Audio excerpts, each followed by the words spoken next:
In this video, you will learn about the pressure relief system and the sizing of pressure safety valves.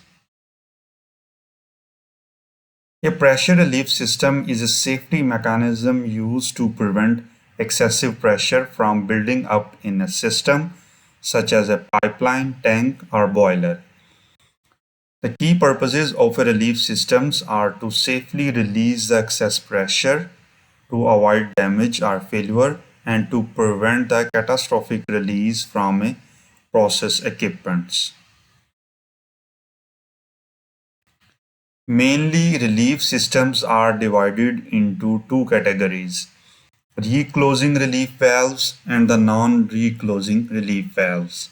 While the reclosing relief valves are further divided into direct acting and the indirect acting.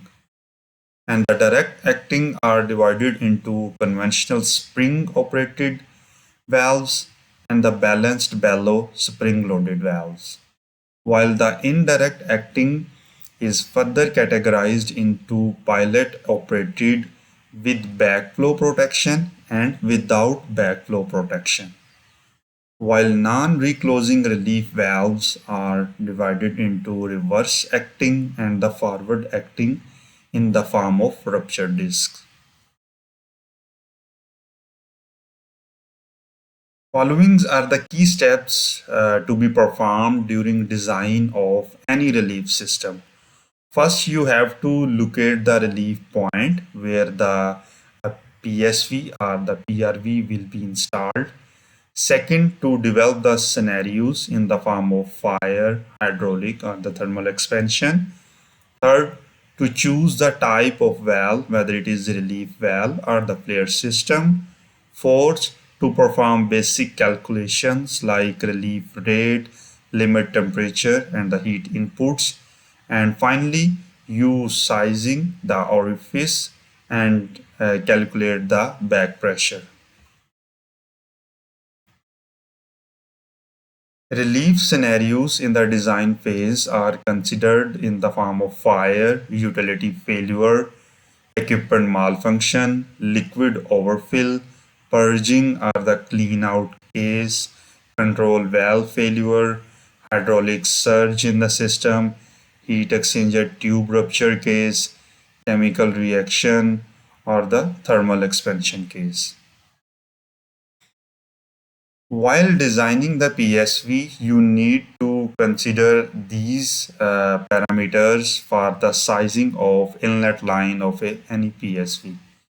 Inlet line size must be at least equal to PRV inlet flange size.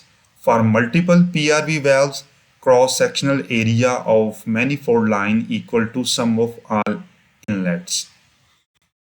Inlet piping should slope continuously upward from vessel to avoid traps.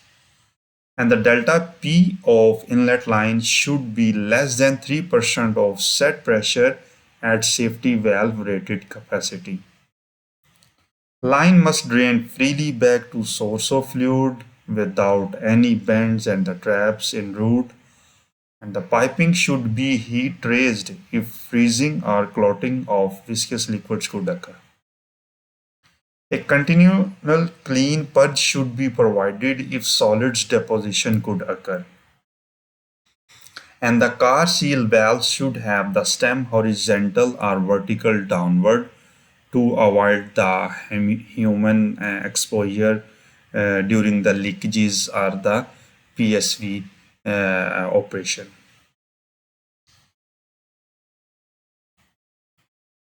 Similarly, for the outline sizings, these points need to be considered during the design phase. That outlet line diameter must be at least equal to PRV outlet flange size, and the maximum discharge velocity inside the outlet line should not exceed 75% of sonic velocity. For flammable releases to atmosphere, minimum velocity shouldn't be less than 100 feet per second. And for the atmospheric vents should discharge at least 10 feet above platforms within 50 feet horizontally via. and the radiant heat due to ignition of release should also be considered for the outlet line sizing. The good practices which are followed during the design phase, that first of all, that all pressure vessels subject to overpressure are prone to thermal expansion should be protected by a suitable PRV. And during the design phase, avoid excessive inlet pressure drop because it will cause the chattering inside the PSV or the pressure relief system. And to avoid the chattering, you have to avoid the excessive inlet pressure drop. Just like shown in the pictures, that the suction length, the inlet line of the PSV shouldn't be so long or the very high dia, and there must not be multiple bends in the inlet line, and also the dia must not be so narrow for the inlet lines that it create excessive inlet pressure drop. For multiple vessels, a single PRV can be installed as a protection, and there should be unobstructed path to the pressure relief device. Multiple PSVs can also be used, but these PSVs are recommended when valve area required is larger than the largest available PSV according to API standard 526. One of the PRVs must be set at the design pressure or maximum allowable working pressure, and the additional valves can be designed up to 5% margin for the case of multiple PSVs. During the basic calculations in the design phase, the first step is to calculate the superheat limit temperature, which is called SLT, and the SLT is the highest temperature below thermodynamic critical temperature at constant pressure, and it is calculated by using this formula. Second step is to calculate the vapor flow rate. The vapor flow rate is estimated based on the hydraulic expansion in vessels, piping, and exchangers. Hydraulic expansion can result from several causes like piping vessels blocked with cold liquid heated by heat racing, coils are fired. A heat exchanger is blocked on the cold side with flow in the hot side, or any kind of exothermic or runaway reaction of the process. The thermal relief pressure setting should never be above the maximum pressure permitted by the weakest component in the system being protected. And lastly, PRD should be set high enough to open only under hydraulic expansion conditions.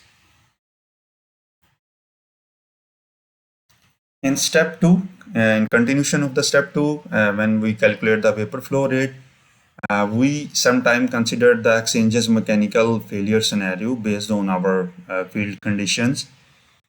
Heat exchangers or the vessels may mechanically fail and require protection with the relieving device to avoid overpressure, just like tube rupture case in which high pressure flows to the low pressure media side.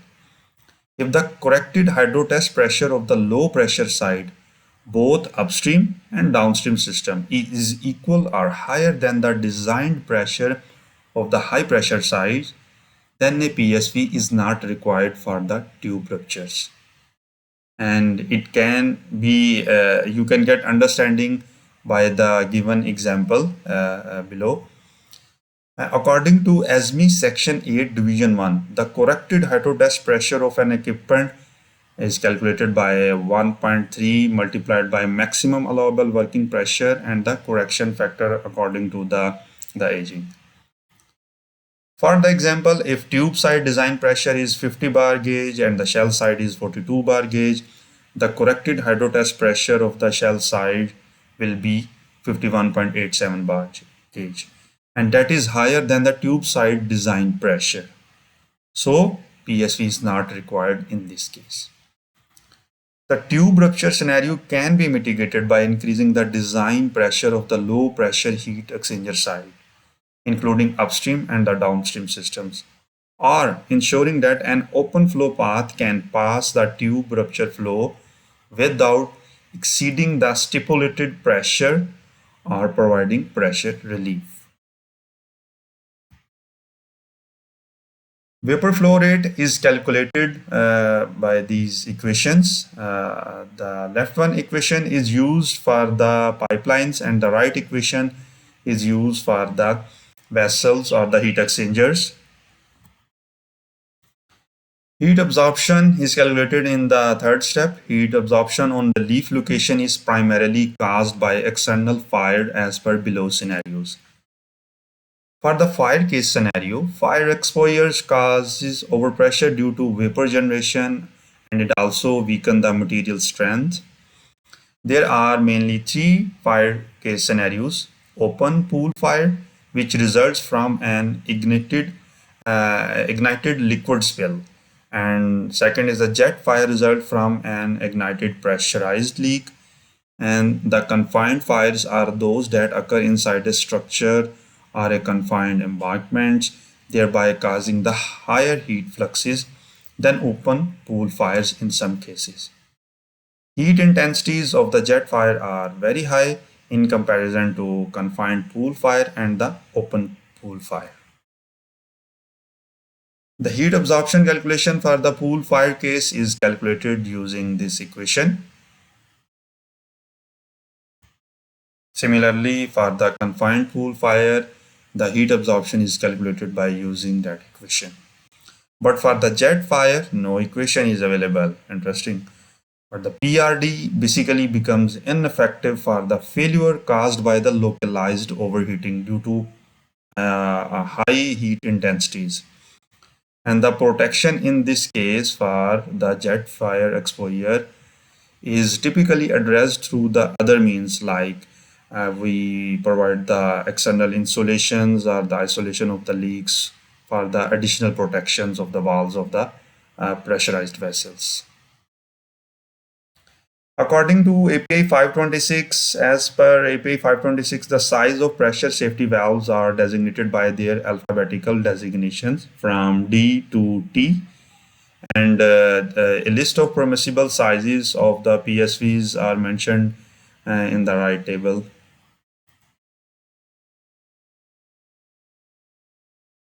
There are multiple tools are used for the designing of the relief system designs, just like InstruCalc, Aspen HYSYS, and some customized Excel sheets.